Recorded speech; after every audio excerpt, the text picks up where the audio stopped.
Hi guys, and welcome back to my YouTube channel, Cooks by Carrie. If you're new here, I'm Carrie, and for today's video, I'm sharing how to make this delicious graham cracker pie crust. This recipe comes from tastebetterfromscratch.com and is extremely easy.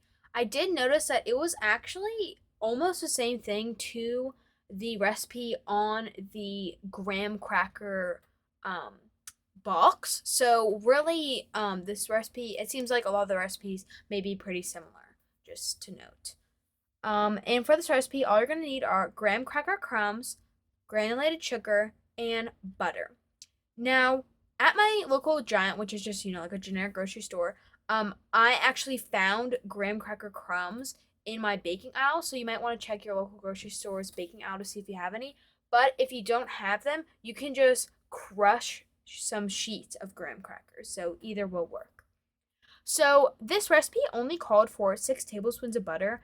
However, I have a feeling that this recipe should have had more like 7 or maybe even 8 tablespoons, because while I did go along with just six, um, my Foodie Friday video is a key lime pie video, and when I made that pie, the graham cracker crust didn't really stick very well. So I would recommend putting a little bit more butter into the mixture. Not You don't want the crust to be too wet, but it definitely should have been more wet than what mine was, in my personal opinion. Alrighty, so the first step is to preheat your oven to 350 degrees, and then after that, mix the three ingredients together. That means the butter, the sugar, and the graham cracker crumbs. Now, you'll see when my mixture comes all together that, like I was kind of describing a minute ago, it is not very wet at all and is basically just very crummy. I know that's kind of like a bad word to use because, or not a bad word, but like it's not a very descriptive word, since graham cracker crumbs, you would assume that they would be crummy, but like the mixture is very crumbly. It's not all sticking together. It's not all one mixture. It's like a combination of a bunch of little crumbs that make up the mixture. So I think having the dough being a little wetter would have been better, or even maybe having a little bit less graham cracker crumbs. Either way. So now that I have my mixture, I'm going to go ahead and pour it into a pie pan. I'm using a 9-inch pie pan, and I recommend using one that is somewhat deep, because I contemplating using a smaller, less deep glass pie pan, but this is actually a lot of crust. I mean, as you can see, it fills up almost half the dish. So you really want to have something that's deep enough to hold all of this mixture. And then one thing that I think that the recipe did really well was this tip about using a measuring cup or spoon or something, but preferably a measuring cup, to kind of pack all of the graham crackers in. I thought this was so helpful because, as you can see, the mixture is pretty thick on the sides. It's kind of hard to spread around, and since it's basically just a bunch of crumbs, it is really hard to get it to stay put. So you want to go in slow movements and really try and get all of it smooth before you put it in the oven, because after it comes out of the oven, you can't really do anything about the mixture. So just get it all smooth and all perfect, just like how you want it.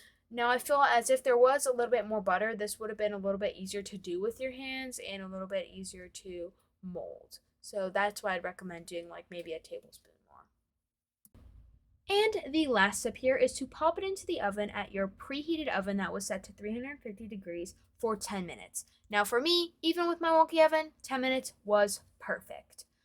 You just kind of want to solidify everything. That's like the whole reason for the baking. It's not super long because, nothing in it is bad for you to eat like right away or whatever, and it's going to cook again later, maybe or maybe not, when you make a pie. So this is just to lock everything in and get it to be one solid crust. Like I said, if there's a little more butter, probably would have worked a little bit better, but as recipe as it is, it's okay. Now, before I continue with this video, please subscribe, leave a thumbs up, comment down below what you'd like to see next, and share this video with a friend. And also, ring that notification bell so you get notified when I post a new video. I have a goal of 100 subscribers, so if you could please help me with that, that'd be greatly appreciated. Alrighty guys, let me show you the end result of this pie crust. Like I said, after 10 minutes, here was the end result. Not very much change in really anything. It doesn't appear to look any different than it did when I popped it in the oven, but like I said, the oven just locked everything in. So here's what it looked like, and I just kind of tried to carefully brush some of the crumbs that were on the inside, just a little bit out of it. But I think that this recipe is pretty good. It may need a little bit of modification, just in my personal opinion, but if you follow my tips and tricks, I think you can make this crust perfect. Thank you all so much for watching. If you haven't already, please follow me on Instagram at CooksByCarrie because I post lots of fun photos of the food I cook and updates and all of that good stuff. Watch out for my Foodie Friday video because that is going to be a key lime pie video that pairs perfectly with this homemade graham cracker crust. If you haven't already, please also like, comment, subscribe, and ring that notification bell. Alrighty, I'll see you for Foodie Friday. Bye, guys.